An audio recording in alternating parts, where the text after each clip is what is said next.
그 2600년 전에 부처님께서 세상에 출현하실 때 이제 부처님께서 45년 동안 설법을 펼치십니다.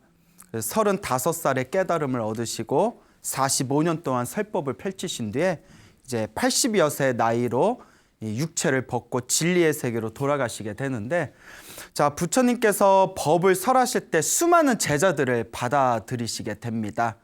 그래서 부처님의 이제 출가 제자, 스님들 가운데에서도 훌륭하신 그런 깨달음을 얻으신 거룩한 성자들도 계셨고, 또 일반 신자들 중에서도 굉장히 수준이 높은 아주 훌륭한 제자들이 많으셨다라는 기록이 있습니다. 그 중에서 이제 남자 신도 중에, 여러분 우리 불교에서는 남자 신도를 뭐라고 부르죠? 뭐 거사님? 근데 원래는 우바세라고 부릅니다. 뭐 거사님, 처사님이란 표현은 중국 불교 이후에 생긴 것이고, 원래 불교에서는 남자 신도는 우바세, 여자 신도는 뭐라고 할까요? 보살. 아니고요. 우바이라고 부릅니다. 우바이. 우리가 보살님이라고 할 때 여자 신도를 보살님 하는데, 보살은 원래 뜻이 남자와 여자를 구분하지 않고 부처가 되겠다고 서원을 세우고 수행을 하는 대승의 수행자를 남자 여자를 구분하지 않고 보살이라고 하는 겁니다. 근데 우리나라만 유독 여자 신도를 보살이라고 하는데, 그게 꼭 맞는 언어적 표현으로 꼭 맞는 건 아닙니다. 원래 보살이란 뜻은 남자 여자를 구분하지 않고 부처가 되겠다고 서원을 세운 대승의 수행자를 보살, 보디사트바의 이제 중국식 표현이거든요. 그래서 보살이라고 부릅니다. 그래서 남자 신도는 아까 뭐라고 한다고 했죠? 그렇죠. 안 잊어먹으셨네요. 뭐 금방 잊어먹으시더라고요. 여자 신도는 뭐라고 한다? 우바이라고 합니다. 그래서 남자 신도는 우바세, 여자 신도는 우바이라고 부르게 되죠. 그래서 우바세, 남자 신도 중에 설법 제일이라고 불리웠던 남자 신도가 있었습니다. 그분의 이름이 찌따입니다. 찌따. 이름이 찌따. 왜 웃으세요? 이름이 좀 별나죠? 저 인도 이름이라서 막 찌따. 찌따인데, 이 찌따라는 분은 굉장히 큰 부자였다고 합니다. 태어날 때부터 집안이 어마어마한 부자였대요. 그래서 굉장히 큰 부자였는데, 이 찌따 장자가 어느 날 길을 걷다가 어느 스님을 만나게 됩니다. 그 스님이 이제 마하나마라는 스님이세요. 마하나마라는 스님인데 깨달음을 얻으신 거룩하신 스님이십니다. 그러니까 그 거룩한 그 어떤 모습을 보고 요 찌따 장자가 마음에 잔잔한 어떤 감동을 느끼게 됩니다. 그래서 내가 저 스님한테 공양을 올리고 싶다. 그래서 스님께 가서, 스님, 만약에 탁발을 나오셨다면 저희 집에 모셔서 오늘 공양을 올리고 싶습니다.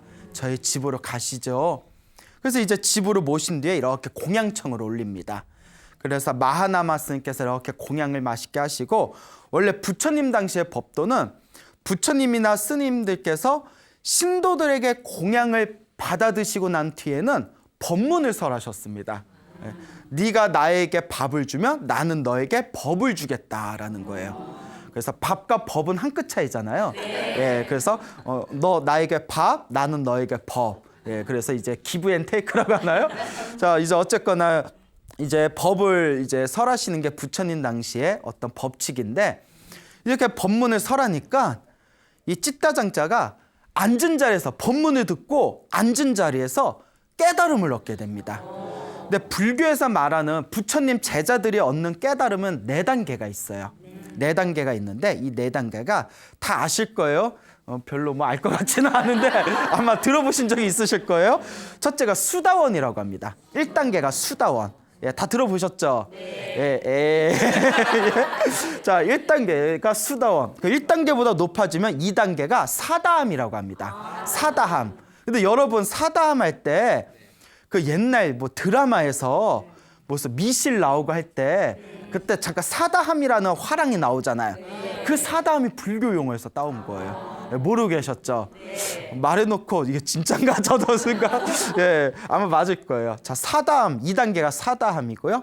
3단계가 아나함입니다. 아나함. 그 다음에 4단계 최고의 깨달음이 아라한입니다. 아라한. 완전한 거룩한 성자, 모든 욕망과 번뇌가 사라진 세상에서 가장 거룩한 성자를 아라한이라고 합니다. 그래서 우리가 사찰에 가면 아라한들을 모셔놓은 법당을 무슨 전이라고 하죠? 나한전이라고 하죠. 들어보셨죠? 나한전. 예, 아라한들을 모셔놓은 것을 나한전이라고 합니다. 그래서 가장 거룩한 성자들을 아라한이라고 부르죠. 그래서 1단계가 수다원, 2단계가 기억하시네요. 예, 3단계가 여기서 약간 주춤, 아나함 맞습니다. 마지막 4단계 최고의 경지가 아라한입니다. 아라한. 자, 그런데 스님들은 열심히 수행을 하면 아라한까지가 갈 수 있고, 제가 신자들은 수행을 하면, 머리를 기른 제가 신자들은 아나함까지뿐이 못 간답니다. 뭐 경전에 나오더라고요. 초기 경전에. 그래서 아나함까지만 될 수가 있고, 이제 제가 신자가 아라한까지 가려면 머리를 깎고 출가를 해야 아라한의 경지까지 간다라는 게 그 초기 경전을 풀이한 주석서 같은 곳에 이렇게 언급이 되어 있습니다. 자, 어쨌거나 이 찌따 장자가 마하나마 스님한테 법문을 듣고 첫 번째 깨달음, 수다원을 얻게 됩니다. 수다원을 얻게 되면 양심을 회복하게 됩니다. 우리 가끔 살다 보면 내가 이러면 안 되는데 하면서도 이렇게 잘못이나 실수를 저지르게 되잖아요. 근데 1단계 수다원의 경지만 가도 나쁜 짓을 할래야 할 수가 없대요. 완벽하게 양심을 되찾게 되고 5개를 완벽하게 지키게 된답니다. 5개 다 아시죠? 뭐 오굴개 말고 5개. 예, 살생하지 말라, 도둑질하지 말라, 음행, 사음하지 말라, 그 다음에 거짓말하지 말라, 마지막에 이제 술을 포함해서 정신을 흐리게 하는 것을 멀리해라. 그래서 이제 5개를 완벽하게 저절로 지키게 된대요. 그리고 불법에 대한, 부처님 법에 대한 확고한 믿음이 생기게 된답니다. 이게 수다원 1단계의 경지예요. 그러니까 사람들이 수다원 경지만 돼도 이 세상이 굉장히 아름답고 평화로워지겠죠. 자, 이 찌따장자가 수다원을 얻은 뒤에 불법에 대한 확고한 믿음을 가지게 됩니다. 그래서 이 찌따장자가 굉장히 큰 부자였잖아요. 근데 자기 집에 망고 동산이 있었대요. 망고 동산. 여러분 망고 드셔보셨어요? 망고 맛있죠? 네, 저는 망고 별로 안 좋아해요. 너무 달아. 왜 너무 달아서 그 까먹기가 귀찮더라고요. 저는 누가 까줘야 먹어요. 근데 되게 망고가 맛있어요. 엄청나게 이제 망고가 맛있는데 자기 망고 동산이 있었어요. 여러분 집에 망고 같은 막 과수원 동산 있으면 엄청 좋겠죠. 그 망고 동산을 절에다가 기증을 합니다. 절을 지어서 스님들께 기증을 해요. 부처님에 대한 확고한 믿음을 가지고 이 세상에 불법을 널리 펼칠 수 있도록 자기가 아끼는 망고 동산에 이제 절을 지은 뒤에 스님들에게 기증을 해서 공부하러 오시는 스님을 아주 정성껏 시봉을 합니다. 그러다 보니까 널리 소문을 퍼져서 그 찌따장자가 절을 지은 망고동산에 수많은 스님들이 찾아오게 됩니다. 자, 그래서 그 수많은 스님들이 찾아오는데 그 절에 수담마라는 어른 스님이 찾아와요. 수담마. 이름이 수담마 스님이세요. 수담마라는 스님이 오셨는데 이분께서 출가하신 지는 조금 위치가 되신 분 같은데 아직 깨달음은 얻지 못하셨어요. 그러니까 이제 깨달음을 얻지 못했기 때문에 아직 마음속에 번뇌나 욕망이 남아있는 스님이었습니다. 그러니까 이 수담마 스님이 그 절에서 가만히 지내고 있을 때 어느 날 멀리서 부처님의 10대 제자 중에 신통제일이라고 불리우는 목련 스님과, 목련 스님 다 들어보셨죠? 목건련 스님. 그리고 지혜제일이라고 불리우는 사리불 스님, 이 두 분의 큰 스님이 멀리서 찾아오신다는 이야기를 듣게 됩니다. 이 두 분을 부처님의 상수제자라고 불렀어요. 상수제자는 부처님의 오른팔 왼팔이란 뜻이에요. 그러니까 대단한 거죠. 부처님의 이 오른팔 왼팔에 비견되는 상수제자 두 분이 멀리서 찾아오니까 이제 그 찌따장자가 너무나 존경하시는 스님들이 오시니까 먼 곳에까지 가가지고 응접을 해가지고 절에 모셔서 하나하나 시봉을 잘 올리게 되는데 그때 이제 스님께 이제 공양을 올리고 나서 지혜제일 사리불 스님에게 스님 공양을 올렸으니까 저에게 법문을 좀 해주십시오라고 청을 합니다. 그런데 이제 아까 말씀드렸죠. 스님들은 공양을 드시고 나서는 원래 법문을 해주는 게 원칙이었다. 근데 사리불 스님이 굉장히 몸이 피곤하셨나 봐요. 우리는 먼 곳에서 왔기 때문에 지금 몸이 무척 고단합니다. 그러니까 길게는 못하겠고 짧게 법문해 드리겠습니다 하는 거예요. 그래서 이제 짧게 법문을 해줬는데 그 지혜제일 사리불 스님의 짧은 법문을 듣고 그 자리에서 또 깨달음을 얻습니다. 찌따장자가. 아나함이 돼요. 아나함. 그러니까 3단계까지 올라갑니다. 순식간에. 대단한 거죠. 우리는 아무리 법문 백날 들어도 별로 반응이 없잖아요. 여러분 법문 듣고 갑자기 깨달음이 뻥 하고 오고 이런 적 있어요? 없어요? 없을 것 같아요. 있었으면 뭐 벌써 뭐 다들 바깥에서 중생제도 하고 계시겠죠. 근데 이제 저도 이렇게 법문 많이 듣고 책도 많이 보지만 아무리 법문 들어도 그 법문 듣는다고 깨달음이 찾아오지는 않거든요. 여기서 말하는 깨달음은 알았다 이런 어설픈 깨달음이 아니라 말과 행동이 실천이 되는 그런 깨달음의 경지입니다. 훨씬 드높은 경지죠. 그래서 그 처음에 마하나마 스님한테 공양을 올리고 법문 들었을 때는 수다원가를 얻었고, 그 다음에 그 후에 망고동산에다 절을 지어서 스님들께 기증한 뒤에 지혜제일 사리불 존자가 찾아왔을 때 공양을 올리고 짧은 법문을 듣자마자 제3단계 그 아나함의 깨달음까지 오르게 됩니다. 그래서 아까 말씀드렸죠. 아나함이 머리를 기른 제가신자가 올라갈 수 있는 최고가 아나함까지예요. 그러니까 갈 때까지 간 거예요. 와, 그렇게 아나함에 엄청난 깨달음의 경지를 얻게 되니까 이분이 엄청난 희열을 느끼게 됩니다. 그래서 어느 날 저기 지혜제일 사리불 스님과 신통제일 목련 스님에게 스님 여기 계시는 이제 많은 그때 스님들이 많으셨잖아요. 수많은 스님들을 함께 오셔서 저희 집에서 내일 공양청을 올리겠습니다.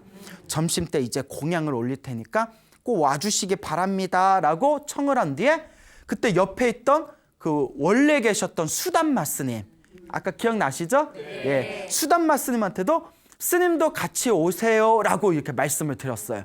뭐 잘못된 게 있어요, 없어요? 없죠. 예, 그 사리불 스님하고 목련 스님한테 스님들 모시고 저희 집에 꼭 와주십시오라고 이야기를 했고, 또 다 옆에 있는 수담마 스님한테도 스님도 같이 함께 꼭 오십시오 정중하게 말씀을 드렸는데 수담마 스님이 순간 수담마 스님은 깨달음을 얻었다고 했어요? 못 얻었다고 했어요? 예, 아직 못 얻은 상태예요. 삐졌어요. 왜 삐졌을까요? 예? 혹시 아세요? 왜 삐졌는지? 저 책만 보면 이게 무슨 왜 삐졌을까? 질투, 맞아요. 질투인데 어떤 식으로 질투를 느꼈냐면 왜 나한테 마지막을 말하지? 그러니까 왜 나한테 먼저 같이 가시죠 안 하고 다른 스님들 보고 가시죠 한 뒤에 마지막에 가시죠 하니까 삐친 거예요. 나 무시하나? 예, 피곤해. 예? 이런 성격 피곤해요, 안 피곤해요? 피곤하죠. 제가 보기에 그 스님 출가시길 잘했어요. 결혼했으면 엄청 부인에 애먹였을 것 같아. 예, 뭐 또 맞아요. 자, 그래요. 어쨌거나 삐진 거예요. 자기한테 늦게 말했다고. 그러니까 뭐라고 했냐면, 근데 우리 같으면 뭐 초대 준 것만도 고마운데, 뭐라고 했냐면, 나 안 가 이래요. 찌따장자한테. 나 안 가. 찌따장자가 당황해서, 스님 삐졌어요 라는 말은 못하고, 스님 꼭 오십시오. 왜 안 오십니까? 오십시오 하고 몇 번을 얘기했대요. 근데 찌따장자가 몇 번이나 오세요 했는데 간다 안 간다. 왜 안 가? 나 안 가 이러는 거예요. 스님이 진짜 삐졌나 봐요. 예. 그러니까 막 찌따장자도 이제 당황한 거죠. 그래서 스님 내일 오시리라 꼭 믿습니다. 내일 꼭 함께 오세요 하고 찌따장자가 물러납니다. 찌따장자는 이제 본래 성격도 착했지만 이미 깨달음을 얻었잖아요. 깨달음을 얻었기 때문에 마음 쓰는 게 틀린 거예요. 우리 같으면 오라고 하는데 안 와 하면 오지 마 이러잖아. 오지 마. 아이고 입 하나 털었네. 뭐 이럴 수도 있는데. 예? 근데 이제 워낙 이제 깨달음을 얻었기 때문에 또 그 스님이 깨달음을 얻었건 못 얻었건 부처님 제자에 대한 믿음이 있는 거예요. 그러니까 무조건 부처님 제자는 무조건 잘 모셔야 된다. 그래서 확고한 믿음이 있기 때문에 스님 내일 꼭 오시리라 믿습니다. 꼭 오세요. 그 이제 찌따장자가 물러간데 그 다음날 아침이 됩니다. 다 아침이 됐을 때 이 삐친 수담마 스님이 갔을까요? 안 갔을까요? 가긴 갔는데 왜 갔냐면 음식 얼마나 잘 차렸나 한번 보자. 나 빼놓고 니들끼리 먹는데 얼마나 음식 잘 차렸는지 보자. 이런 마음으로 이제 아침 일찍 찌따장자의 집에 찾아갑니다. 아유, 일찍 오셨네요. 쌤 여기 앉으셔서 뭐 그럼 여기 차부터 좀 드시고 공양 좀 뭐 챙겨드릴까 했더니 아니야, 나 지나가다가 잠깐 들린 거야 이러면서 못 차렸네 이렇게 보는 거예요. 이렇게 막 봤는데 너무나 진귀성, 너무나 그런 진귀한 그런 어떤 맛 좋은 반찬들을 싹 이렇게 차려놓은 걸 보고 그 진수성찬을 보면서 질투가 더 올라옵니다. 야, 좁봐. 옛날에 내가 왔을 때는 안 내놓은 음식인데 막 이러면서. 예? 그러니까 되게 피곤해요. 예. 그리고 이렇게 보는데 이제 너무나 이제 속상하니까 스님이 너무나 음식이 훌륭하다. 정말 부처님의 거룩한 제자분들을 모실 만한데 조금도 손색이 없이 너무나 훌륭한 음식이다. 그런데 하나가 빠졌네 이러는 거예요. 그 하나가 없어서 너무 아쉽다. 우리가 활용정점이라고 하죠. 네. 용에다가 눈 하나를 탁 이렇게 찍듯이 하나가 부족하다. 그러니까 이 찌따장자가 부족한 게 있습니까? 말씀해 주시면 제가 구할 수 있으면 빨리 구하겠습니다. 무엇이 부족한지 조언해 주십시오 하니까 그 이제 수단 말씀이 참깨 과자가 없네 이러는 거예요. 참깨 과자가. 근데 여기에 더 큰 의미가 담겨져 있는 거예요. 참깨 과자가 없네. 그 말이 뭐냐면 찌따장자의 조상님들이 참깨 과자 장사를 했던 과거가 있었대요. 그 비꼰 거예요. 지금은 엄청나게 부자지만 너네 참깨 과자나 팔던 집안 아니냐. 약간 비꼰 겁니다. 근데 이제 찌따장자는 이미 깨달음을 얻었잖아요. 이제 분노가 없는 사람이에요. 대신 점잖게 스님을 까마귀의 이야기에 비유해서 부처님의 훌륭한 법문이 많은데 여기 와서 참깨 과자나 얘기하고 있냐라는 식으로 조용히 충고를 해줍니다.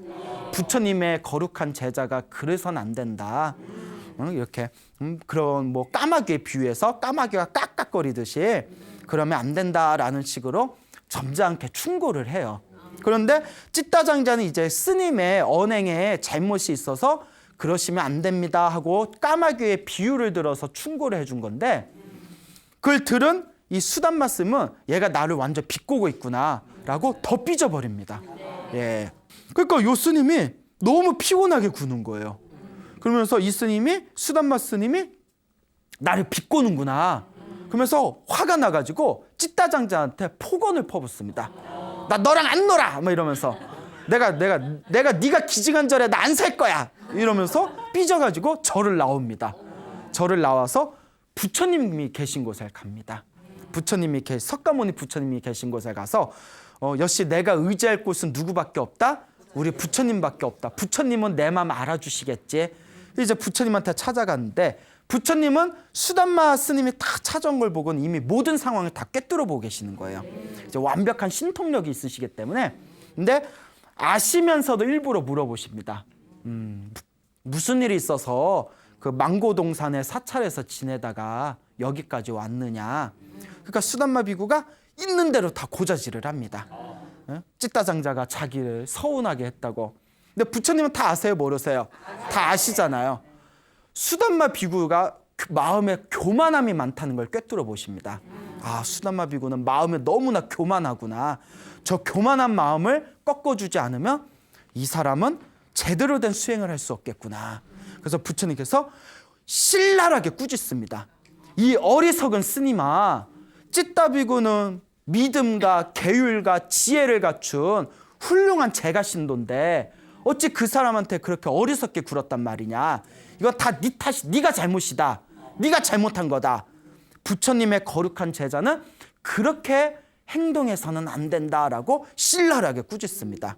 근데 이제 마음이 못된 사람 같으면 부처님이 아무리 꾸짖어도 말을 들어요, 안 들어요? 안 듣죠. 부처님한테도 뭐 당신은 잘났나 뭐 이래 버릴 수도 있고 그렇잖아요. 못된 사람들은. 못된 사람도 뭐 부처님이 말하는데 말 듣겠어요?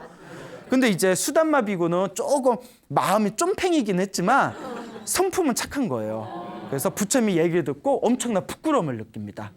그러니까 성근이 있는 거죠. 그래서 부처님, 제가 잘못했습니다. 죄송합니다. 저의 참회를 받아주십시오 하니까 부처님께서 왜 나에게 참회를 하느냐. 찌따장자에게 가서 찢다장자에게 참회를 하거라. 찢다장자에게 가서 사과하거라.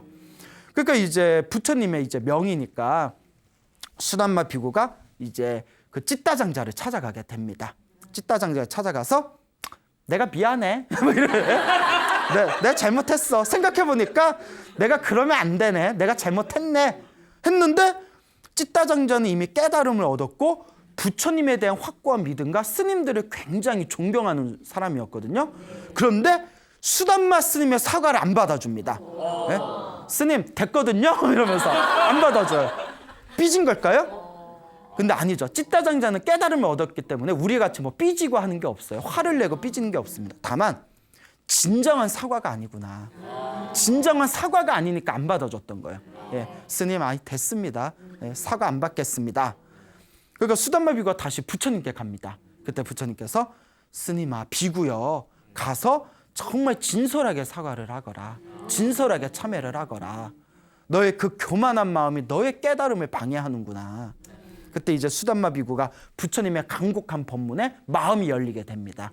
그래서 다시 찢다장자를 찾아가서 정말 진솔한 마음으로 사과를 합니다. 그때서야 찢다장자가 이 스님께서 정말 진심으로 사과하는구나. 진솔한 마음으로 나에게 사과를 하는구나 라는 것을 느끼고는 일단 신자잖아요. 또 신도가 스님한테 사과받고 하는 게 또 안 맞거든요. 그러니까 이제 그때서야 찢다장자가 아닙니다 스님. 혹시 제가 잘못한 게 있다면 스님께서도 저를 용서해 주십시오. 사실 찢다장자가 뭐 저거 용서를 빌 게 있어요 없어요? 없잖아요. 근데 이제 그게 법도라는 거예요.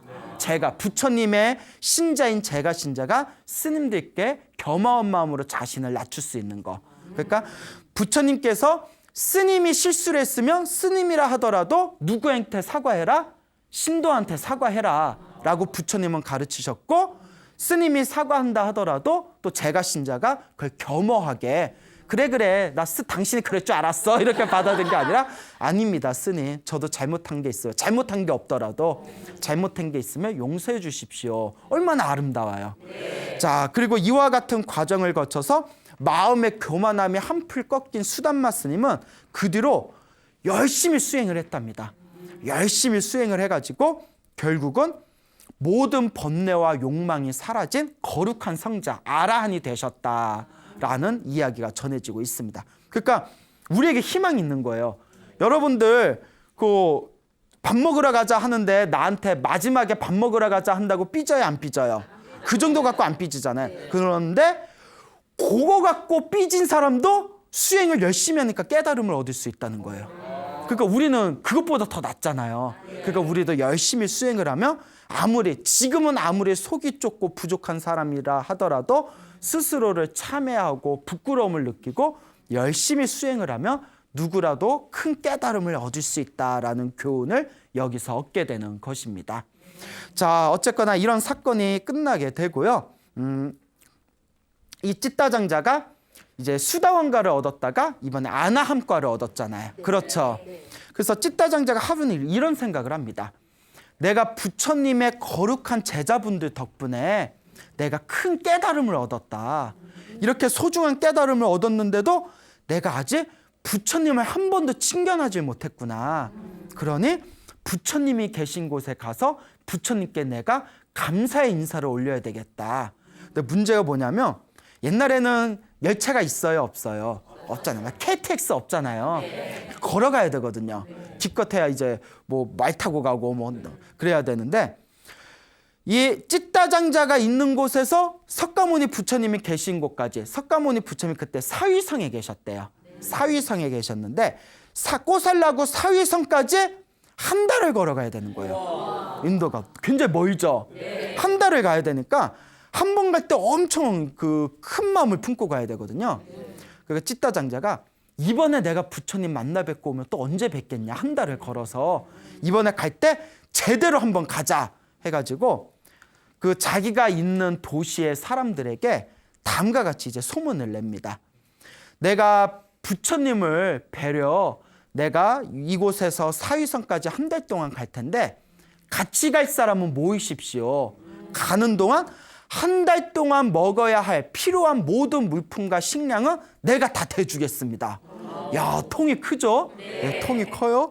그러니까 비구 스님, 비구니 스님, 그다음에 우바세, 우바이 해가지고 이 4부대 중에 500명씩 2,000명이 모이게 됩니다. 우리 나도 갈래. 2,000명이 모이게 되고 불교 신자가 아닌 사람들과 같이 갈 하인들까지 합쳐서 3,000명이 됩니다. 3,000명. 3,000명이 가겠다 하니까 근데 찌따장자 뭐라고 했어요? 가는 동안 어떡하겠다? 먹을 걸 내가 다 대주겠다. 근데 30명도 아니고 몇 명이 가요? 3,000명. 그때 우리 같으면 이거 어떡하지? 이거 적금 깨야 되나? 예? 제가 잠시 몸이 안 좋아서 어떤 일로 하겠습니다. 근데 이제 찌따장자는 이제 그런 사람이 아니죠. 3,000명이나 모였구나. 오히려 기뻐했답니다. 부처님을 뵈러 가고 싶어하는 사람이 이렇게 많다니 한 달 동안 나 가는 길이 외롭지는 않겠구나. 그래서 이제 3,000명을 데리고 가는데 500대의 수레를 준비합니다. 500대의 수레에다가 부처님과 스님들한테 공양 올릴 공양물을 500대의 수레에다가 잔뜩 쌓아놨대요. 그러니까 엄청나게 많은 거죠. 그리고 500대의 수레 외에도 3,000명이 먹을 분량의 식량과 물품을 또 따로 준비를 한 거예요. 그래서 이제 어마어마한 사람들이 한 달 동안 길을 가게 됩니다. 근데 이 한 달 동안 하늘 세계에 있는 신들이 있죠. 하늘 세계에 있는 천신들이 이 3,000명의 사람들이 부처님을 뵈러 갔는데 찌따장자가 그 3,000명들을 후원하면서 정말 거룩한 신심으로 부처님께 가는 모습을 보고 이 하늘의 천신들이 감동을 받아가지고 하늘에 있는 천신들이 또 도와줬답니다. 그래서 한 달 동안 아무런 문제 없이 이 3,000명의 사람과 찌따장자가 사위성에 드디어 도착하게 됩니다. 한 달 만에. 그때 부처님께서 사위성에 이제 다 도착하는 찌따장자의 무리들이 이제 오고 있다는 것을 부처님께서 신통력으로 꿰뚫어 보시고 이제 당신의 수제자 중에 한 분이었던 아난다 스님에게 얼마 안 있으면 이제 저기 찌따장자와 저 3,000명의 사람들이 요 사위성으로 들어오게 될 것이다. 그러니까 아난 스님이 언제쯤에 도착할 것 같습니까? 저녁 때쯤이 되면 도착할 것이다. 그러면 이 찌따장자와 3,000명의 사람들이 오면 뭔가 신비로운 상서로운 기적이 일어나겠습니까? 라고 질문을 던지니까 부처님께서 아주 놀라운 기적이 일어날 것이다. 어떤 기적이 일어납니까? 찌따장자가 나에게 절을 올리는 순간 하늘에서 꽃비가 내릴 텐데 사람들 무릎이 쌓일 정도로 꽃비가 내릴 것이다. 이게 소문이 퍼진 거예요. 그 사람들이 사위성에 있던 사람들이 야 부처님이 하신 말씀 들었어? 뭐라고 하셨는데? 멀리서 찌따장자와 3,000명의 사람들이 오는데 와가지고 부처님한테 절을 올리면 하늘에서 꽃비가 내린대. 에이 뻥! 막 이러면서 에이 무슨 하늘에서 꽃비가 내려. 야 진짜 부처님이 거짓말한 적 봤어? 아니 못 봤지. 야 신기하다. 막 구경 가자. 막 이런 이야기가 퍼지게 됩니다. 그 수많은 사람들이 저녁 때쯤에 사위성에 있는 수많은 사람들이 그 모습을 구경하려고 수많은 사람들이 이제 모여들게 됩니다. 그리고 드디어 3,000명의 사람들과 찌따장자가 다 도착을 합니다. 그래서 먼저 비구 스님과 비구니 스님들이 먼저 성에 들어가서 부처님께 인사를 올리도록 한 뒤에 그 뒤를 이어서 이제 찌따장자와 사람들이 이제 성으로 싹 사람들의 박수 갈채를 받으면서 들어와요. 그 500대 수레를 다 들고 이제 들어오고 부처님 앞에서 찌따장자가 부처님의 발을 만집니다. 인도 문화 중에 하나가 자기가 믿고 자기가 존경하는 스승님의 발을 만지는 풍습이 있어요. 사람 인체 중에서 가장 낮은 곳이 어디예요? 그렇죠. 당신의 가장 낮은 자리, 가장 더러운 곳조차도 내가 존경한다라는 의미가 담겨져 있는 거거든요. 그러니까 발바닥을 싹 이렇게 만지면서 거룩하신 세존이시여 이제야 부처님을 배웠습니다 하면서 3배의 절을 올리는 순간 하늘에서 뭐가 쏟아졌다? 꽃비가 쏟아졌답니다. 예, 믿어요? 예. 이런 거 들으면 믿어요? 예, 이게 믿음이 있으면 불자예요. 근데 이런 얘기 듣고 에이 그런 게 어딨어 하면 불자다 아니다. 불자예요, 불자. 아직 불자가 아니라 불자예요. 자, 어쨌거나 하늘에서 꽃비가 싹 쏟아지니까 수많은 사람들이 이제 감동을 하게 됩니다. 야, 부처님의 말씀이 맞았구나. 이와 같은 신비로운 기적이 일어나는구나. 그래서 하늘에서 엄청난 이제 꽃비가 사람들의 무릎에 쌓일 때까지 꽃비가 내렸다라는 이야기가 전해지고 있습니다. 그래서 이제 찌따장자가 한 달 동안 머무르게 됩니다. 한 달 동안 머무르는데 한 달 동안 스님들께 공양을 올리고 부처님의 법문을 들으면서 아주 그냥 평화롭고 행복한 한 달을 보냅니다. 우리를 치면 뭐 여름방학? 뭐 그런 건가요? 자, 한 달 동안 이제 그런 부처님 곁에서 법문을 다 듣고 나서 이제 오는데 한 달 걸렸고 사위상에서 또 한 달이 있었잖아요. 그 2달을 이제 밖에서 지나게 되니까 이제 집에 돌아가야 되잖아요. 그래서 부처님께 이제 이 말씀을 드립니다. 거룩하신 세존이시여, 한 달 동안 너무나 행복한 나날이었습니다. 하지만 저희도 생업이 있기 때문에 집으로 돌아가야 되겠습니다. 거룩하신 세존이시여, 이 500대 수레에 있는 공양을 받아주십시오 하고 500대의 그 수레에 있는 공양을 부처님께 공양을 올리게 됩니다. 그리고 이제 떠나게 되는데 오는데 한 달 걸렸으니까 가는 데는 또 어떻게 할까요? 가는 데도 또 한 달이 걸리겠죠. 그렇죠. 그래서 이제 가는데 한 달이 이제 걸리니까 이것저것 준비한 뒤에 이제 길을 떠나려 하는데 사위성에 있는 불자들이 야, 찌따장자가 부처님 뵈려고 저렇게 멀리서 왔는데 어떻게 그냥 보낼 수가 있냐 해가지고 선물을 줬답니다. 근데 사위성의 불자들이 굉장히 많았거든요. 엄청나게 불자들이 많았고 또 부처님의 그 신도들 중에서는 엄청난 왕족이나 귀족이나 부자들이 많았거든요. 그러니까 부처님한테 저희들이 이 찌따장자에게 선물을 좀 드리겠습니다 하면서 무수한 사람들이 부처님의 이제 허락을 받고 찌따장자의 수레에다가 이제 선물을 쌓아놓기 시작하는데 그때 하늘에 있는 천신들도 보물을 이렇게 내려줬답니다. 너무나 감동을 받아서 보물을 내려줘서 집에 도착하고 한 달 동안 집에 도착하고 나서 다시 봤더니 집에서 이제 저기 부처님이 계신 사위성에 갈 때 몇백 대의 수레를 끌고 갔다고 했죠? 500대의 수레를 끌고 갔다고 했잖아요. 도착해서 봤더니 500대의 수레에 금은보화와 선물이 잔뜩 그대로 있더랍니다. 이걸 가리켜 우리가 전문 용어로 본전 뽑았다. 예? 본전 뽑았다라고 하죠. 500대를 가져갔는데 와서 봤더니 500대의 선물이 금은보화와 선물이 그대로 있어요. 그래서 야, 이걸 가리켜 복 많은 사람은 뭘 해도 성공을 한다. 복이 많은 사람은. 자, 한 달 후에 이 소식이 전해지고 안한스님이 부처님께 다음같이 여쭙니다. 거룩하신 세존이시여, 찌따장자가 왔을 때 수많은 사위성들의 사람들이 와서 박수갈채를 받으면서 환영 인사를 받았습니다. 어느 제가 신자가 멀리서 찾아왔다고 하는데 이렇게 환영 인사를 받을 수가 있겠습니까? 그 집으로 돌아갈 때 수많은 사람들이 아쉽다고 귀한 선물을 줬는데 선물이 집에 와서 풀어봤더니 그 선물이 500대의 수레만큼 쌓였다고 합니다. 이게 이러한 이유가 부처님을 만나러 왔기 때문에 이와 같은 복을 얻은 겁니까? 아니면 부처님을 만나러 오지 않았어도 이와 같은 복을 얻었겠습니까? 근데 우리 생각에는 당연히 왜 그렇게 복을 받았다고 생각하겠어요? 부처님을 만나러 왔으니까 이와 같은 복을 받았겠지. 근데 부처님은 아니라고 하셨습니다. 아니다. 모든 것은 자기가 지은 복은 누가 받는다? 자기가 받는다. 찌따장자는 이번 생에 부처님에 대한 믿음이 강하고 계율이 청정하고 지혜를 갖춘 훌륭한 제가신자이기 때문에 이와 같은 복을 받은 것이고 전생에 큰 복을 지었기 때문에 이와 같은 복을 받은 것이다. 부처님을 만나러 온 것이 아니더라도 찌따장자는 이와 같은 복을 받았다, 못 받았다? 받았을 것이다 라고 부처님께서 증명을 하십니다.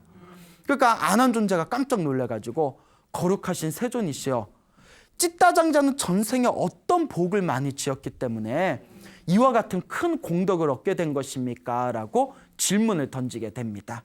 그때 부처님께서 다음과 같이 말씀하십니다. 머나먼 과거 전생에 석가모니 부처님이 세상에 출현하기 전에 훨씬 더 이전에 다른 부처님 시대 때 이 찌따장자가 평범한 남자였다고 합니다. 평범한 남자였는데 어느 날 절에 갔다가 그 절에 부처님께서 법문을 설하시고 부처님의 법문이 끝난 뒤에 어느 남자 신도가 일어나가지고 부처님의 법문을 받아서 부처님의 법문을 아주 이해하기 쉽게 설법을 하는 걸 듣게 됩니다. 그때 부처님께서 그 남자 신도를 가리켜서 참으로 훌륭하다, 참으로 훌륭하다. 저 사람은 나의 우바세, 남자 신도들 중에 설법 제일이다라고 칭찬을 하시는 내용이 나옵니다. 그때 그 절에 찾아갔던 평범한 남자가 그 모습을 보고 감동을 느끼게 됩니다. 그 모습을 보고 감동을 느낀 그 평범한 남자가 부처님 앞에서 절을 하고 합장을 하면서 다음과 같이 발언을 세웁니다. 거룩하신 세존이시여, 저도 머나먼 미래 세상에 다시 태어난다면 부처님 난자신도 중에 세법 제일이 되기를 맹세합니다라고, 서원합니다라고 발언을 하게 됩니다. 이 남자신도가 지금의 누구일까요? 바로 찌따장자라는 거예요. 그때 이 평범한 남자가 저도 미래 세상에 남자신도 중에 세법 제일이 되겠습니다라고 부처님 앞에서 서원을 세운 공덕의 힘에 의해서 수많은 미래 세상에 석가모니 부처님 시대에 무엇이 될 수 있었다? 남자신도 중에 세법 제일인 찌따장자가 될 수 있었다라고 법문을 하시는 내용이 나옵니다. 무슨 말인지 알겠죠? 그러니까 전생에 내가 지은 원력, 서원, 발언의 힘에 의해서 이번 생에 내 운명이 결정되어진다라는 것이 불교의 기본적인 어떤 세계관이 되겠습니다. 그리고 또 석가모니 부처님이 그 뒤를 이어서 다음과 같은 말씀을 하십니다. 이 평범한 남자가 저도 미래 세상에 부처님 아래 세법 제일이 되겠습니다라고 서원을 세우고 나서 수없는 생 동안 인간 세상에 태어나고 천상세계에 태어나는 것을 반복하게 됩니다. 그 뒤에 가섭 부처님 바로 전에 세상에 출현했던 부처님이 석가모니 부처님, 지금의 석가모니 부처님 바로 이전에 출현했던 부처님이 가섭 부처님이십니다. 가섭불이라고 하거든요. 미래에 오실 부처님은 누구실까요? 미륵불이라고 하죠. 그래서 이 석가모니 부처님 이전에 가섭 부처님 시대 때 왜 웃었어요? 맞춘 게 신기해서요? 예. 평소에 신뢰가 없었나 봐요. 그거 맞췄다고 웃음을 당할. 예. 자, 어쨌거나 이제 넘어가고요. 자, 이 가섭 부처님 시대 때 이 남자가 길을 걷고 있다가 비가 오는 날에 어느 스님께서 이 가사를 비 오는 날에 머리를 뒤집어 쓰고 이렇게 앉아 있는 걸 보게 됩니다. 스님을 봤는데 스님이 좀 배가 고파 보이는 거예요. 그래서 저 스님은 진리를 닦는 스님이실 텐데 저렇게 비 맞고 배가 고프셔 보이니까 내가 공양을 올려야 되겠다. 스님, 비를 피하게 저 동굴에 계십시오. 제가 빨리 공양을 가져오겠습니다. 한 뒤에 집에 와가지고 이제 열심히 이제 공양을 준비합니다. 정성껏 공양을 빨리 급하게 준비를 한 뒤에 이제 스님이 계신 동굴에 가게 됩니다. 동굴에 갔는데 이제 비가 그쳤나 봐요. 막 주변에 이제 꽃이 있었나 봐요. 그래서 꽃을 이렇게 땁니다. 꽃을 따가지고 도시락 바구니에다가 이제 꽃을 가득 담아서 동굴에 가가지고 동굴에 계신 스님한테 꽃과 도시락을 올립니다. 꽃과 도시락을 올리니까 꽃으로 스님한테 이제 꽃을 드리고 또 이제 스님이 도시락을 맛있게 드시니까 순간 이 남자의 마음에 엄청난 기쁨이 샘솟게 됩니다. 막 기쁘잖아요. 자기 존경하는 스님이 이렇게 음식을 만나게 드시니까 마음이 너무 기뻐가지고 그 앞에서 다음과 같이 서원을 세웁니다. 거룩하신 스님이시여, 제가 스님께 이 꽃과 음식을 올렸을 때 제 마음이 기쁘듯이 앞으로 제가 태어날 때마다 항상 수천 가지 선물을 받아서 제 마음의 기쁨이 찾아올 수 있기를 발언합니다. 그리고 제가 이와 같이 복을 지을 때 하늘에서 꽃비가 내리기를 발언합니다라고 그 스님 앞에서 서원을 세웁니다. 바로 그 사람이 석가모니 부처님 때 누구로 태어나게 된 걸까요? 찌따장자로 태어나게 된 거예요. 그와 같이 전생에 배고픈 스님에게 공양을 올리고 뭐라고 했죠? 자기가 태어나는 곳마다 무엇을 얻을 수 있기를? 수천 가지 선물을 얻을 수 있기를. 그래서 석가모니 부처님을 만나 뵙고 인사를 올리고 집으로 다시 돌아올 때 500대 수레가 꽉 찰 만큼 선물을 받게 된 거랍니다. 그것도 자기의 전생의 공덕이었고 또 뭐라고 했죠? 제가 이렇게 복을 지을 때 하늘에서 무엇이 내리기를? 꽃비가 내리기를. 그래서 석가모니 부처님께 절을 올리고 부처님 앞에서 예배를 올렸을 때 하늘에서 뭐가 내리게 된 것이다? 꽃비가 내리게 된 것이다 라는 그런 말씀을 부처님께서 설법을 하십니다. 자, 여기서 중요한 거, 찌따장자가 이번 생에 그 딱 법문을 듣자마자 깨달음을 얻을 수 있었던 것도, 또 남자 신도 중에 쇠법제일이 될 수 있었던 것도 누가 지은 복이었을까요? 본인이 지었던 자신의 복이었던 겁니다. 그리고 찐따장자가 부처님을 만나 뵙고 돌아오는 길에 500대의 수레에 선물이 가득 쌓이게 된 것도 누가 지은 복이었을까요? 자기가 지었던 복이었던 거죠. 그리고 찐따장자가 부처님께 절을 올렸을 때 하늘에서 꽃비가 내린 것도 누가 지은 복이었다? 자기가 지었던 복과 선업과 공덕의 힘이었던 겁니다. 그러니까 여러분, 불교에서는 이번 생을 살아갈 때 좋은 일이 생기든 나쁜 일이 생기든 다 누가 지은 업이다. 다 자기가 지은 업이라는 거예요. 잘 살면 잘 산 대로 자기가 지은 복이 많은 거고, 못 살면 못 사는 대로 지지리도 복을 안 지어서 그런 거랍니다. 왜 찔러요? 예. 자, 여러분은 복이 많으신 것 같아요? 적으신 것 같아요? 예, 없어요? 없으면 대답하지 말고. 예, 예. 자, 그러니까 없으니까 이번 생에라도 우리가 무엇을 열심히 지어야 되겠다? 예, 열심히 복을 짓고 열심히 선업을 짓고 열심히 공덕을 짓는다면 부처님 남자신도 중에 세법 제일이라고 불렸던 찐따장자와 같은 삶을 우리가 우리 삶에서 실천하고 꽃피울 수 있을 것이다 라는 믿음을 가지시기 바랍니다. 알겠죠? 네. 여러분, 행복해지고 싶습니까? 네. 행복한 삶을 창조하고 싶습니까? 네. 복을 지으십시오. 선업을 지으십시오. 공덕을 쌓으십시오. 복과 선업과 공덕의 힘이 여러분들을 진정한 행복의 길로 이끌어 줄 것입니다. 여기서 마치겠습니다. 소중한 나 무한행복.